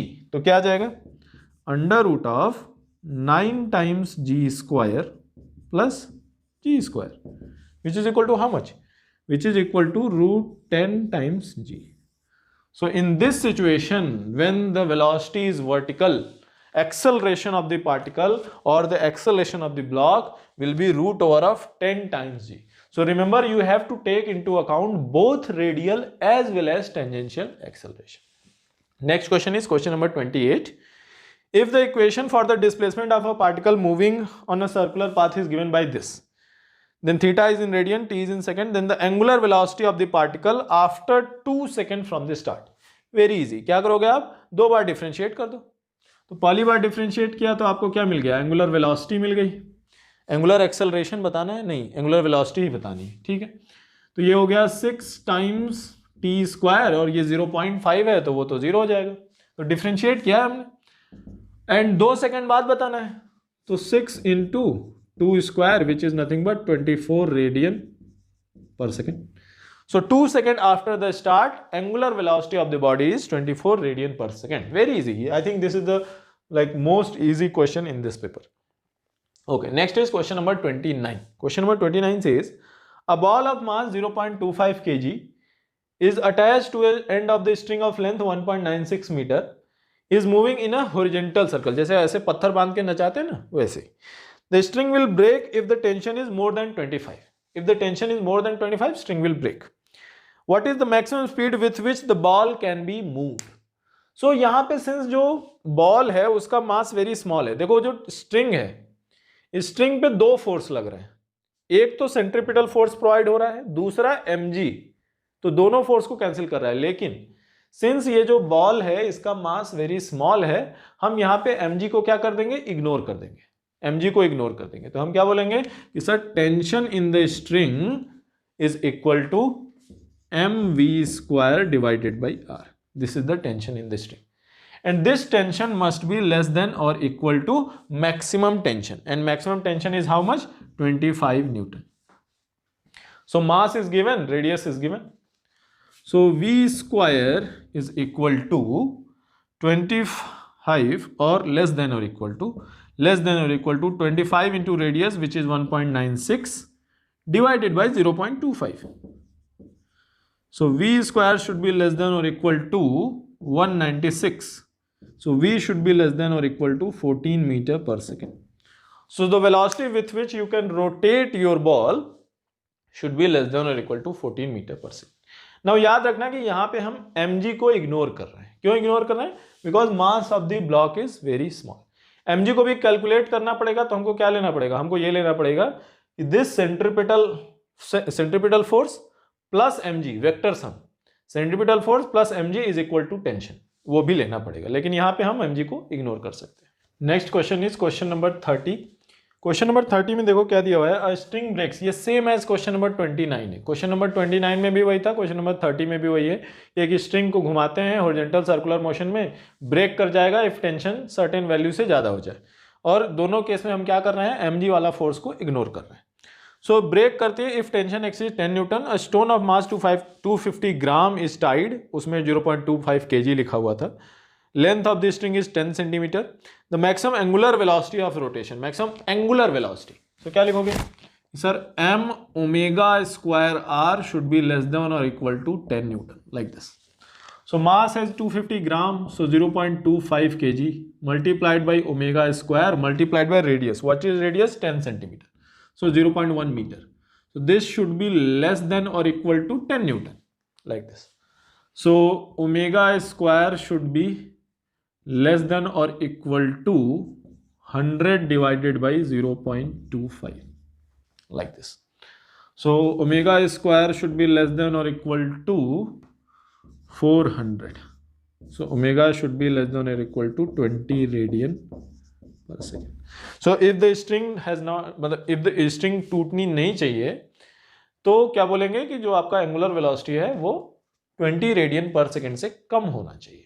20 radian से ज्यादा करोगे स्ट्रिंग टूट जाएगी। बट याद रखिएगा कि ऐसे क्वेश्चन में हम ये mg वाला फोर्स इग्नोर कर रहे हैं, तब ये आ रहा है। mg को भी लोगे तब क्या होना चाहिए, vector sum of mg plus this value should be less than और equal to 10 newton. Next question is 31. The average acceleration vector for a particle having a uniform circular motion for one revolution. भाई average acceleration, तो one revolution में क्या होता है भाई, circular motion में जा रहे हो, so after one revolution velocity become same. So if the initial velocity and final velocity are same, then what is acceleration, acceleration is zero. So zero acceleration होगा तो उसको आप क्या बोल सकते हो, नल वेक्टर भी बोल सकते हो। नल वेक्टर क्या होता है भाई, final velocity minus initial velocity, so zero divided by time, so that is null vector. Null vector has zero magnitude and its direction is not defined. So acceleration, that is another way of saying that it is zero. Mathematics में उतना जाने की जरूरत नहीं है, but हाँ वो zero null vector बोल सकते हो। तो ये आपका हो जाएगा option number 4। Next is question number 32। The force required to keep a body in uniform circular motion, बहुत ही आसान से भाई, जो एम वी स्क्वायर आर होता है या एम ओमेगा स्क्वायर आर होता है वही तो फोर्स रिक्वायर्ड है, और उसको आप क्या बोलते हो, सेंट्रीपिटल फोर्स। नाउ यहाँ पे दूसरा ऑप्शन है सेंट्रीफ्यूगल फोर्स, लेकिन रिमेंबर सेंट्रीफ्यूगल फोर्स क्या होता है, ये सूडो फोर्स होता है if you work from the frame of reference of the circular moving body. So centrifugal force मत लिख देना, बच्चों को कई बार क्या होता है सेंट्रीपिटल और सेंट्रीफ्यूगल में कंफ्यूजन हो जाता है। तो centripetal force is the force required to keep the body moving in the uniform circular motion. और जो सेंट्रीफ्यूगल फोर्स होता है वो that is nothing but pseudo force. Okay, next is question number 33। A particle moves in a circle of radius 25 centimetre at 2 revolutions per second. So 2 revolutions per second है, 25 centimetre का radius है। Acceleration of the particle in metre per second बताना है। तो भाई acceleration of particle क्या होगा? Centripetal acceleration, radial acceleration जो हो वही है। और रेडियल एक्सेलरेशन क्या होता है? Omega square R. बहुत ही आसान सा है। लेकिन ओमेगा आपका क्या है? रिवॉल्यूशन पर सेकंड में नहीं लिखा जाएगा, ओमेगा आपका रेडियन पर सेकंड में लिखा जाएगा। तो एक रिवॉल्यूशन का मतलब क्या? 2 पाई रेडियन। सो 2 रिवॉल्यूशन पर सेकंड का मतलब क्या? 4 पाई रेडियन पर सेकंड, ऐसा। सो ओमेगा स्क्वायर आर कितना हो जाएगा? 16 pi square multiplied by radius. और रेडियस कितना है? 0.25 मीटर। और इसको आप 1/4 मीटर भी लिख सकते हो। तो ये हो जाएगा 4 pi square and acceleration unit same रहेगी, मीटर पर सेकेंड स्क्वायर। तो ये हो जाएगा आपका radial acceleration, which is option number 3, which is 4 pi square metre per second square. अगला क्वेश्चन, क्वेश्चन नंबर 34 करते हैं। ये क्वेश्चन थोड़ा सा लेंदी है तो ध्यान दीजिएगा। क्वेश्चन नंबर 34 में क्या दिया हुआ है? A stone of mass 1 kg is tied to a light inextensible string of length 10/3 metre. तो यहाँ पे स्टोन है 10/3 मीटर के स्ट्रिंग से बंधा हुआ है and whirling in a circular path of radius L in a vertical plane. तो रेडियस 10/3 मीटर के वर्टिकल प्लेन में हम उसको ऐसे घुमा रहे हैं। सपोज करो कि एक लड़का है या बच्चा है, वो ऐसे उसको घुमा रहा है, तो क्या होगा? If the ratio of maximum tension in the string to minimum tension. तो भाई मैक्सिमम टेंशन कब होता है? मैक्सिमम टेंशन होता है at the bottom most point पे, एंड मिनिमम टेंशन कब होता है? At the top most point पे। तो मैक्सिमम टू मिनिमम का रेशियो कितना दिया हुआ है? 4। उसके बाद है if g is taken to be 10 metre per second square, the speed of the stone at the highest point of the circle is. तो highest point of the circle पे स्पीड बतानी है। तो सबसे पहले हम क्या करते हैं? 2 चीजें हैं इसमें, एक एनर्जी कंजर्वेशन, दूसरा कि जो आपको रेशियो दिया हुआ है। तो सबसे पहले क्या करते हैं कि रेशियो का करते हैं। क्या होगा भाई? मैक्सिमम टेंशन कितना होता है? मैक्सिमम टेंशन यहां पे tension upward, mg downward. So tension minus mg is mu square by R. So T max को आप क्या लिख सकते हो? टी मैक्स आप लिख सकते हो sir mg plus mu square divided by l। l क्या है? Length of the string which is radius. ये हो गया मैक्सिमम टेंशन। मिनिमम टेंशन क्या होगा? T downward, mg downward and mv square. So T minus, अब ध्यान से देखो यहां पे क्या है? जो टेंशन है वही आपको क्या प्रोवाइड कर रहा है? जो mv स्क्वायर बाई आर है। तो क्या लिखोगे यहां पे? यहां आप लिखोगे कि सर इसमें हो जाएगा क्या? mv square by R T minus, ध्यान से देखो यहां पे क्या है? टेंशन अपवर्ड है, mg डाउनवर्ड है।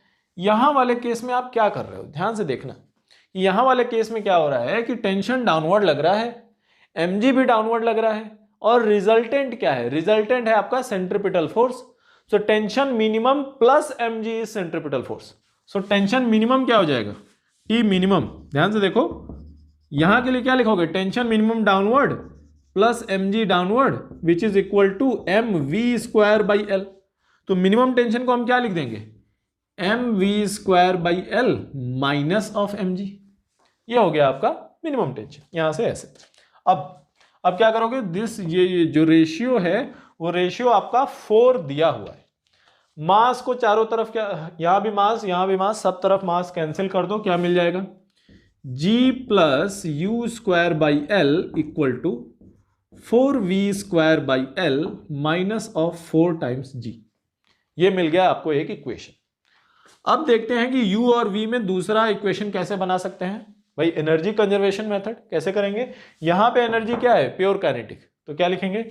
Half m u square plus potential energy 0 which must be equal to total energy at this point. क्या मिलेगा? Half m v square plus twice of mgl which is change in potential energy, क्योंकि length 2l height बढ़ गई है तो twice mgl। मास को cancel कर दिया फिर से हर जगह से। क्या मिल गया? u square is nothing but 4gl plus v square. ये हो गया दूसरा रिलेशन। अब क्या करो भाई? आपको क्या चाहिए? आपको चाहिए velocity at the highest point. तो हाईएस्ट पॉइंट पे स्पीड चाहिए तो आपको v की वैल्यू चाहिए, तो u स्क्वायर की वैल्यू यहां से उठा के इसमें पुट कर दो, क्या मिलेगा, g प्लस यू स्क्वायर की वैल्यू यहां पुट किए, क्या मिला 4g plus we square by L equal 4v square by L minus of 4g। Solve करो, क्या मिलेगा, 4g को इधर ले आओ, 9 times g equal to 3v square by L. So v square is nothing but 3 times g times l। यहां से ऐसा हो गया। अब l की वैल्यू 10/3 लिखी है और g की वैल्यू 10 लेने को बोल रहे हैं, तो ये क्या हो जाएगा, ये हो जाएगा 100। तो यहां से आ जाएगा v is equal to 10 metre per second. So speed at the top of the circular path will be 10 metre per second. तो यहां हमने क्या किया, कुछ नहीं किया है, बस दो इक्वेशन, एक कंजर्वेशन ऑफ एनर्जी, दूसरी ये जो इन्होंने दे रखा है कि मैक्सिमम टेंशन जो सबसे नीचे होता है, मिनिमम टेंशन जो सबसे ऊपर होता है, सो मैक्सिमम टू मिनिमम का रेशियो उन्होंने 4 लिखा हुआ है। तो देखने में बहुत बड़ा सा क्वेश्चन है, सॉल्व करने में थोड़ा सा लेंदी हो सकता है, बट वेरी इजी क्वेश्चन है, स्टेप बाय स्टेप करोगे तो आसानी से हो जाएगा। अगला क्वेश्चन नंबर 35, क्या लिखा हुआ है, a body of mass 5 kg is moving with a momentum of 10 kg metre per second. So 5 kg की बॉडी है, मोमेंटम कितना है 10 kg metre per second, so speed कितनी हो जाएगी 2 metre per second, very easy. आगे क्या है, a force of 0.2 Newton acts on it in the direction of motion of the body for 10 second. So 10 second के लिए फोर्स लगता है, तो चेंज इन वेलोसिटी क्या होगी, सो डेल्टा यू आप क्या लिख सकते हो, sir delta V will be equal to change in velocity will be equal to what, force क्या है, फोर्स है आपका 0.2 newton, so force divided by mass, ये हो गया आपका acceleration, multiplied by 10 second time, ये हो गया आपका velocity. So acceleration times T, that is change in velocity. So change in velocity is how much, 2 divided by 5 which is 0.4 meter per second, like this. So to divide, yes 0.4 meter per second, that is your change in speed. तो initial speed आपकी है 2 meter per second, so final 2 meter per second initial है, so final speed क्या हो जाएगी 2.4 meter per second, like this. पूछ क्या रहे हैं, the increase in its kinetic energy, मतलब final kinetic energy minus initial kinetic energy.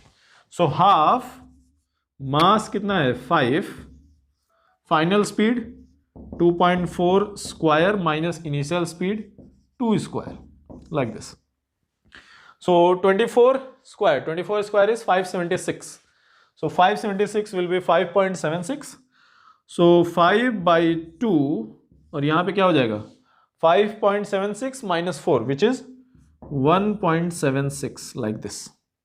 So ये हो जाएगा 5 into 0. ये हो जाएगा 0.88 which is how much 4.4 joule. So change in its kinetic energy will be 4.4 joule. Remember, they are not asking final kinetic energy, they are asking what is the change in its kinetic energy. So final kinetic energy minus initial kinetic energy. Next question is question number 36. If the final kinetic energy of the if the kinetic energy of the body is doubled of its initial kinetic energy, then momentum of the body will be. तो दिया हुआ है कि kinetic energy को double कर दें तो momentum पे क्या फर्क पड़ेगा. So if you remember, you can also write kinetic energy as p square divided by twice of m, where p is the momentum. So if kinetic energy को double करते हो तो मोमेंटम क्या होगा. सो यहां पे आप सिंपली बोल सकते हो कि sir kinetic energy is proportional to P square. So kinetic energy double करें तो क्या करें, final kinetic energy divided by initial kinetic energy which is 2, which will be equal to final momentum P dash divided by initial momentum square. So क्या लिख देंगे, P dash will be equal to √2 times P. So new momentum will be √2 times original momentum, which is option number 2 is the correct choice. Next is question number 37. Question number 37, they are saying if the kinetic energy of the body increases by 0.1%, the percent increase of its momentum will be. So कैसे करोगे, बहुत आसान है भाई. Kinetic energy यहाँ पे अभी हमने देखा है, kinetic energy is p square by twice m. So kinetic energy में इंक्रीज दिया हुआ है. सो आपको याद हो delta kinetic energy divided by kinetic energy can be written as twice of delta p divided by p. Error वाले chapter से याद होगा आपको। सो काइनेटिक एनर्जी में कितना इंक्रीज हो रहा है, 0.1%, काइनेटिक एनर्जी ऑफ 0.1, तो ये हो गया 0.1 which is equal to 2 times delta P by P, percent में है। So delta P by P जो है वो आपका कितना परसेंट आ जाएगा, 0.1 divided by 2 which is 0.05%, like this. So this way आप सॉल्व कर सकते हो। आप पूरा लिख के उसको एलिमिनेट कर लोगे, पूरा कैलकुलेशन करने लोगे तो दिक्कत हो जाएगी। तो जब भी परसेंटेज चेंज का क्वेश्चन आए कि कोई भी फॉर्मूला है उसमें एक वैल्यू इतना परसेंट चेंज हो रही है तो अदर वैल्यू कैसे चेंज होगी, तो उसको एरर एनालिसिस के चैप्टर से रिलेट करके आप ऐसे सॉल्व कर सकते हो। अगला क्वेश्चन है क्वेश्चन नंबर 38 में क्या लिखा हुआ है, a force of 5i + 3j Newton is applied over a particle which displaces it from origin to the point r vector 2i - 1j। तो एक फोर्स है जो ओरिजिन पे रखे हुए पार्टिकल पे लगता है और पार्टिकल ओरिजिन से डिस्प्लेस होकर यहां पे आ जाता है। अब आपको बताना है कि वर्क डन कितना हुआ। तो भाई वर्क डन क्या होता है, force dot displacement F dot D. तो डिस्प्लेसमेंट क्या होता है, फाइनल पोजीशन माइनस इनिशियल, और इनिशियल पोजीशन तो ओरिजिन है, so position vector is same as displacement vector. तो क्या लिखोगे, work done is nothing but F dot this vector. This is the case when initial position is origin. क्या करें, 5i + 3j dot 2i - j, that is your display work done. So क्या हो जाएगा ये 5i × 2 10, 3 - 1 3 which is 7 joule. So displacement total work done is +7 joule, not minus. Option number 1 is -7 joule. So work done आपका minus नहीं है, plus है, तो +7 joule is the work done. Next is question number 39 में दिया हुआ है engine develops 10 kilowatt of power. तो एक इंजन है जिसकी पावर है 10 kilowatt. How much time will it take to lift a mass of 200 kg to a height of 40 metre. तो 40 मीटर की हाइट पे 200 kg के मास को लेके जाना है। तो क्या करेंगे हम देखेंगे कि टोटल वर्क डन क्या होगा और डिवाइडेड बाय टाइम टेकन, वही आपका पावर होता है। और वर्क डन क्या बोलोगे कि सर जितना पोटेंशियल एनर्जी बढ़ गया वही वर्क डन है। तो क्या लिखेंगे, 200 मल्टीप्लाइड बाई जी की वैल्यू 10 लिख दो, multiplied by height is 40 divided by time taken is 10, this should be equal to 10 kilowatt which is 10 to the power 4 watt. Now 1 2 3 4 चारों जीरो कैंसिल, क्या मिल गया, time is nothing but 8 seconds. So बहुत ही आसानी से हो गया, एकदम एक लाइन में 8 सेकेंड में क्या करेगा वो 200 kg के मास को जमीन से उठा के 40 मीटर तक लेके जाएंगे। Third option. Next question is question number 40। इसमें क्या दिया हुआ है, a weight lifter lifts 300 kg up to a height of 2 meters in 3 seconds। The average power generated by him is. So simple question है, same as previous. क्या करोगे आप, change in potential energy is equal to work done divided by time taken is power. तो क्या करोगे, mass 300 kg multiplied by g की value 9.8 ले लो, multiplied by height which is 2 divided by time taken is 3 second. So 100 multiplied by 2 200 multiplied by 9.8। So ये हो जाएगा आपका 980 multiplied by 2, that is 0619 watt. So average power generated by him is 1960 watt which can be said to be approximately, आप लिख सकते हो approximately 2 kilowatt. सो आपके options में आई थिंक ये थोड़ा गलत मार्क हो गया है, ऑप्शन नंबर 1 मार्क हो गया है, but correct option should be option number 4 which is approximately 2 kilowatt और 1960 वाट। नेक्स्ट क्वेश्चन करते हैं क्वेश्चन नंबर 41 में क्या दिया हुआ है कि a spring force of force constant 10 newton per metre is initial stretch by 0.2 metre in changing the stretch to 0.25 metre. मतलब पहले वो 0.2 मीटर से स्ट्रेच थी स्प्रिंग, अब हम क्या कर रहे हैं उसको स्ट्रेच को और खींच के 0.25 कर दे रहे हैं। अब ये पूछ रहे हैं the increase in the potential energy is about, तो मतलब स्ट्रेच को बढ़ा रहे हैं तो पोटेंशियल एनर्जी बढ़ जाएगी, वही कितनी बढ़ेगी वही हमको बताना है। तो बहुत आसान है, हम क्या करेंगे sir final potential energy stored minus initial potential energy stored. तो क्या लिखेंगे, हाफ के फाइनल है तो x2 square minus x1 square, यही हो गया आपका change in potential energy of the spring. तो ये क्या हो जाएगा, हाफ टाइम्स के की वैल्यू 10 लिखी हुई है, के की वैल्यू 10 है, x2 स्क्वायर तो 0.25 का स्क्वायर, इसको आप ऐसे लिख सकते हो कि सर 625 इंटू 10⁻⁻4, 25 इंटू 10⁻²। उसी तरह से यहाँ पे इसको क्या लिख दो, 20 इंटू 10⁻², तो ये हो जाएगा -400 इंटू 10⁻⁻4, ऐसा हो गया। अब ये क्या आ जाएगा, ये ध्यान से देखो, आ जाएगा 5 10/2 5 multiplied by 625 minus 400 that is 225। So 225 multiplied by 10⁻⁻4. Now 5 into 225 is how much? 1125. So 1125 into 10⁻⁻4 joule, यही है आपका चेंज इन पोटेंशियल एनर्जी। इसको आप ऐसे भी लिख सकते हो, 4 है 1 2 3 4, 0.1125 जूल। तो आपका जो ऑप्शन दिए हुए हैं, ऑप्शन में जो क्लोजेस्ट है वो 0.1 जूल के अप्रॉक्सीमेटली, आप इसको राउंड ऑफ कर सकते हो 0.1 joule. So 0.1 joule potential energy is change. Okay, अगला क्वेश्चन है क्वेश्चन नंबर 42 में लिखा हुआ है speed v reach by a car of mass m in travelling a distance x driven by a constant power p is given by. तो यहां पे ये बोल रहे हैं कि भाई एक कार है, उसका जो इंजन है वो कांस्टेंट पावर p डिलीवर करता है। कार के इंजन की पावर क्या है, कांस्टेंट। अब कार का मास m गिवन है और ये पूछ रहे हैं कि भाई हम x डिस्टेंस ट्रेवल करें, फॉर एग्जांपल 100 मीटर ट्रेवल करें, तो 100 मीटर ट्रेवल करने में वो कितनी स्पीड अटेन कर लेगी। तो कई बार आपने पढ़ा होगा कि जो रेस कार्स होती हैं उनमें एक फीचर बताया जाता है कि ये 0 to 100 माइल की स्पीड पे कितना जल्दी पहुंच जाएगी। तो हमको यही देखना है कि पावर p है तो x डिस्टेंस ट्रेवल करने में कितना स्पीड अटेन होगा। तो power, if you remember, power को हम क्या लिखते हैं, एफ डॉट वी।